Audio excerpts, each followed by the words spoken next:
के साथ तो स्थानीय निवासी हैं राजेंद्र प्रसाद तिवारी जी। तो थोड़ा सा मंदिर की जानकारी दीजिए जी। एक जैसे ये कर्ण महाराज जी का मंदिर, तो कैसे ये इनका? कर्ण महाराज जी का मंदिर है जी। यहाँ पर। ये काफी प्राचीन है वैसे, अच्छा जी। और कहते हैं इसको उधर से चंपावत से लाया गया था। अच्छा। और वहाँ से आए हैं ये, और अधिकतर देवताओं की जो उत्पत्ति हुई कश्मीरी में हुई है। जी जी तो जी जी। कश्मीर से ये सब आए हुए हैं। अच्छा तो जी। ये यहाँ के एक वजीर साहब हुए थे पहले, अच्छा जी। उन्होंने लाया इस महाराज जी को। अच्छा जी। और यहाँ पर त्रिदेवों का संगम है। अच्छा जी। इस पे, अच्छा इस जी। जगह पे हाँ। देवरा में। हाँ जी। तो देवरा स्थानीय नाम इसका ही- नाम देवरा पड़ा हुआ देवरा, है। बिल्कुल सही कह रहे हैं। देवता का स्थान होने के कारण देवरा अच्छा। इसका नाम पड़ गया। अच्छा जी। तो अपने में ये सिकतूर का एक मतलब बहुत ही टॉप स्थान है, अच्छा जी। और धार्मिक स्थल भी है। बढ़िया। और सब लोगों की पूरे सिकतूर की यहाँ पर श्रद्धा है। अच्छा जी। और इसकी सीमाएं कलाब से लेकर के नूराणु से लेकर के और आम बेस्टी तक। अच्छा जी। अच्छा जी। बेस्टी रामासिराय में पड़ता है। अच्छा तो जी। वहां तक महाराज का शासन है, और बढ़िया। सब लोग सुनते हैं, ऐसी बात नहीं अच्छा। न्याय के। तो यहाँ पर जो तीन देवों का संगम रखा गया है, हाँ, हाँ। उसमें है कर्ण महाराज है, हाँ। शैल्य महाराज है, और हाँ। माँ रेणुका। अच्छा। ये तीनों देव यहाँ पे रहते हैं सदा विराजमान। अच्छा। तो अच्छा। साथ ही रहते हैं। तो वैसे शल्य महाराज जी नीचे रहते थे, ये अच्छा। नेटवार गांव में। अच्छा जी। तो वहाँ पे भी उनका मंदिर है। हाँ। और इनका जो वीर है, हाँ हाँ। एक तरह का जो विशेष हाँ। सेनापति है, जी। वो पुखु महाराज है। अच्छा। वो जैसे चाहे वैसी राजनीति करवाते हैं उससे। अच्छा। और अपनी तरह से वो सबको मोटिवेट भी करते हैं, सबको दंड भी देते हैं। अच्छा। सिर्फ फैसला यहाँ के आधार पर होगा, पर करेगा वो। अच्छा। करेगा अच्छा। वो करेगा, तो जैसा चाहे वैसे। बहुत तो बढ़िया। वो ये इनका कहा जाता है कि जो माँ रेणुका है, हाँ जी। वो नानाई में रहती है मूल रूप हाँ से। जी। हाँ जी। उनका स्थान, देवियों का स्थान नानाई का मतलब मैंने भी लगाया है। हाँ। कि नौ देव नानाई तो नान हाँ। अपभ्रंश हो गया उसका। सही कह रहे, और सही नौ कह रहे। देवियों का स्थान है, वो अपने में श्रेष्ठ स्थान है। अच्छा जी। और उसी के जो नीचे संगम है केदार गंगा, और मैं सरस्वती कहता हूँ इसको। अच्छा जी। लोग इसको कुछ भी बोले, ठीक ठीक ठीक टोन्स ठीक। बोले, कुछ बोले, ये तो अच्छा। अंग्रेजों ने रखा हाँ। नाम। अंग्रेज आए बेचारे, उन्होंने कहा भाई क्या नदी है, तो लोग अनपढ़ थे, उन्होंने कहा नदी है। भाई नदियां तो सब होती है। जी जी तो जी। उन्होंने कहा भाई नदी है, तो उन्होंने कहा ये नदी नहीं, टोन्स रख दो इसका नाम। ठीक ठीक तो ठीक उन्होंने ठीक। अपने हिसाब से टोन्स रखा इसका नाम। हाँ। और जबकि ये सरस्वती है। अच्छा जी। क्योंकि मैंने इसका भौगोलिक दृष्टिकोण से भी देखा, और मैंने एक एडिटर थी, भूवैज्ञानिक थी, अच्छा दिल्ली जी। की। अच्छा जी। उसका भी एक लेख था, बहुत अच्छा लेख है, मेरे पास भी संभाला हुआ है। अच्छा और जी। बीच में भी मैंने देखा। हाँ। तो बीच में मैंने देखा, तो ये उसका जो इसके जो स्रोत है। हाँ लो, आप बना दो, मैं भी आ जाऊंगा। हाँ हाँ। जो इसके जो स्रोत है, जी। इसके जो स्रोत है सर, वो है, एक तो है ब्राड़सर, जी। और एक है इधर से जो इधर से हरकिदुन बेली से आती है। तो ये दोनों नदियों का संगम यहाँ पे है। तो जो ब्राड़सर से निकलती है उसको कहा जाता है जी बराहसर। अच्छा। वो अपभ्रंश है बराड़सर। सही कह रहे हैं। बराहसर जब बराह महाराज ने पृथ्वी को यथावत संतुलन पर ला दिया, और उसको ध्रुवीकरण कर दिया गया, उसके बाद उनका समाहित होना स्वाभाविक है हर एक अवतार का। तो जब उस अवतार की समाहित होने की बारी आई, तो उन्होंने कहा मैं कहाँ पर समाहित हूँ। जैसे राम सरयू में समाहित हुए, आज सरयू नदी की कितनी बड़ी महत्ता हो रही है। तो उसी तरह से उस समय बराह महाराज ने एक कल्पना की, तो वो सीधे शिखर पर आ गए, जहाँ पर हम कहते हैं चार सिंह या पर्वतारोहणी, जहाँ से पांडव आदि स्वर्ग गए। हाँ। अच्छा। वहां पर वो गए, तो वहां पर बहुत बड़ा तालाब है। अच्छा जी। मैं वहां पर गया हूँ। अच्छा। तो बहुत बड़ा तालाब है, और वहां पर की जो वनस्पति है सिर्फ ब्रह्म कमल है। अच्छा। और सिर्फ इतनी छोटी घास है, बाद बाकी अन्य कोई वनस्पति वहां नहीं है। तो वहां से वो निकलती है।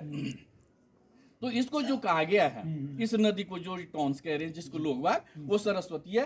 क्योंकि सरस्वती का जो वर्णन आता है, वो कहा जाता है कि रूपन और सुपन ग्लेशियर से निकलने वाली नदी जो है वो सरस्वती है। अच्छा। तो अब ये हो गया कि वो पंजाब होते हुए निकलती थी पहले। तो भूमंडल में न जाने क्या ऐसी हलचल हुई, या भूकंप अवरोधी हुई, या कुछ चीज हुई है, जिनके कारण कि वो मुड़ गई है कहीं से एक आकर के, और इधर को आ गई है। तो अब हम इस चीज को देख रहे हैं कि जब सरस्वती नदी का मूल उद्गम स्थान ये है रूपन और सुपन ग्लेशियर है, तो वो यहाँ पर है। बिल्कुल। और उन्हीं से अब ये इसका नाम एक रूपन है, एक सुपन है। हाँ हाँ। तो रूपन और सुपन क्यों पड़ा उसका नाम, हमें थोड़ा विचार करना चाहिए था। परंतु वो नाम तो हमने बोल दिया, पर विचार नहीं किया उसमें। तो रूपन और सुपन बोल दिया, तो रूपन और सुपन, रूपन ग्लेशियर से निकलने वाली, इसलिए रूपन, और सुपन ग्लेशियर से निकले, और सुपन है। तो वो तो जो सरस्वती है वो रूपन ग्लेशियर से निकलती थी। अब रूपन का अर्थ होता है जी, उसका जो रूपक है, रूपक कहते हैं सोने को। अच्छा जी। तो सोने को। तो कर्ण महाराज और महासु महाराज का एक बार एक विवाद हुआ। अच्छा। ठीक है जी। तो जब वो विवाद हुआ, तो उसमें क्या हुआ कि लोग श्रद्धालु तो थे ही, तो कोई महिला आई यहाँ पर, वो महाराज पे लेटी। कुछ ऐसी किंवदंती है कि वहाँ से जो महाराज आते थे, मासू महाराज, तो देवजानी पहुँचते थे। अच्छा जी। तो वहाँ पर मतलब जो उनके जो बाजे बजाने वाले थे, वो थोड़ा अनियमितता बरतते थे लोगों के साथ। तो वो कुछ परेशान होकर के यहाँ आए कि आप हमें फैसला दो। तो यहाँ के लोग इकट्ठे हुए, बहुत बुजुर्ग लोग थे, बहुत बुद्धिजीव लोग थे वो लोग, और श्रद्धा थी उनकी। मतलब मैं तो ये कहता हूँ कि श्रद्धावानम लभते ज्ञानम। तो वो श्रद्धा के कारण वो काफी महाराज जो प्रतिष्ठित है, वो श्रद्धा के ही कारण है, क्योंकि सिख तुर की सबसे बड़ी श्रद्धा है महाराज के प्रति और शिव के प्रति। इन दो के उपासक ये हैं यहाँ की आम पब्लिक। तो जब ये महिला यहाँ आए तो देवता ने कहा चलो मैं आता हूँ।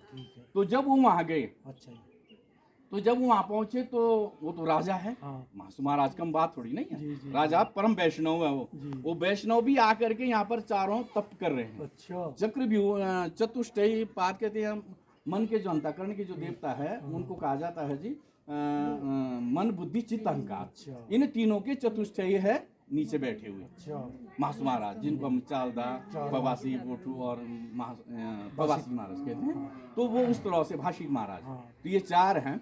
तो ये चारों नीचे बैठे, तो उनमें से जो बोठा महाराज था ऊपर थे। तो जब वो चालदा उनके साथ चलते रहे, तो वो तो चलने वाले राजा हैं, उनका तो चलत का राज है, उनके पास दे रखा भगवान ने। तो हिस्सा है वो भी मिला हुआ, वो भी हम नहीं कहेंगे कि क्यों ऐसा हो रहा, वो भी हिस्सा है किसी को। तो वो जब वहाँ पहुँचे तो महाराज जी पहुँचे, तो अब बात ये हुई कि आखिर में ये जमीन किसकी होगी। अच्छा। तो जब ये बात आई तो कहा भाई ये तो जिसके पास सोना ज्यादा होगा। तो वही सोना इनके पास तो था ही नहीं सोना। महाराज जी तो ये है कि हर 12वें वर्ष दान करते हैं और यज्ञ करते हैं और यात्रा करते हैं, वो सारा उसी में लग जाता है, इनके पास कोई संचय नहीं है वैसे। अब उसके बाद जब उन्हें कहा तो क्या होगा, तो लोगों ने विचार किया, तो महाराज जी ने उन्हें मतलब एक मंत्रणा दी कि आप जाओ और जो नदी है इसकी तुम रेत ले आओ। अच्छा। और महाराज जी के आदमी गए, मासू महाराज के आदमी गए, उन्होंने वहां से सोना लाए। तो उन्होंने कहा जो भाई जो इसको मतलब जैसे धान हम पूनते हैं, इस तरह से जो पुनेगा तो जिसका सोना निकलेगा वो सबसे बड़ा श्रेष्ठ माना जाएगा। तो अब जब मासू महाराज का पुना गया तो वो ऊपर से सोना था, नीचे वो लोहा बन रहा था, मतलब एकदम शुद्ध धातु नहीं बन रही थी। पर जो कर्ण महाराज थे वो रेत को पून रहे थे और नीचे सोना बन रहा था। तो इस चीज में दो अर्थ है इसमें। एक तो यह है कि उन्होंने अपने जीवन में पूरा स्वर्ण दान किया, आजीवन उनका स्वर्ण दान का था।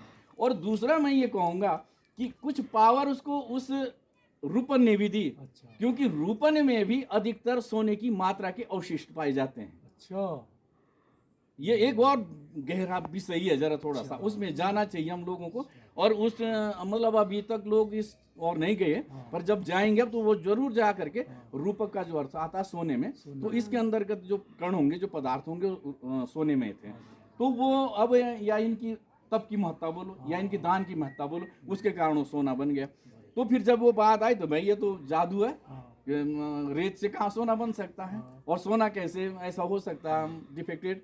तो तब उनके बाद वो टिहरी नरेश थे उस समय। अच्छा। तो टिहरी नरेश के पास भेजा गया वो कि आप इसका शोधन करें, इसको सही करो कि कौन सा सही है और कौन सा क्या। तो जो कर्ण महाराज वाला सोना था वो सही निकला। अच्छा।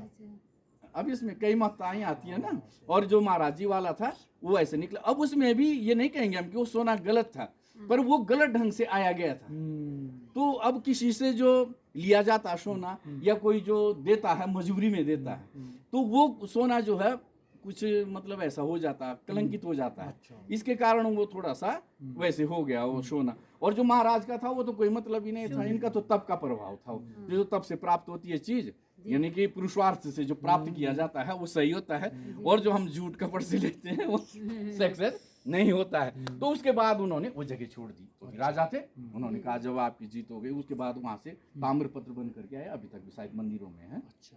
सुरक्षित है। ये तो यहाँ के जो सियाणा बजीर लोग हैं वही जानते हैं। तो यहाँ भी 2 पार्टीशन है, साठी और पानसाई। अच्छा। तो वो इस तरह से यहाँ का काम होता है। तो जो गेंद का मेला होगा परसों पार, उसको आप जरूर देखें सर आकर के। यही जो ये कथा है, ये मैं कथा भी करता हूँ। अच्छा। जो ये पोस्टर लगा हुआ साइड आप सर करेंगे ना आप इस बार करेंगे? हाँ इस समय, हाँ बड़ा अच्छा इस समय सर मेरे साहब आप मेरे साहब ये तो आप बड़े हैं हमारे, तो और ज्ञान दिया आपने, तो आप हमारे गुरु भी, हमारे भी गुरु हैं। दे रहा हूँ बहुत खुशी की बात है तो जी नहीं जी आप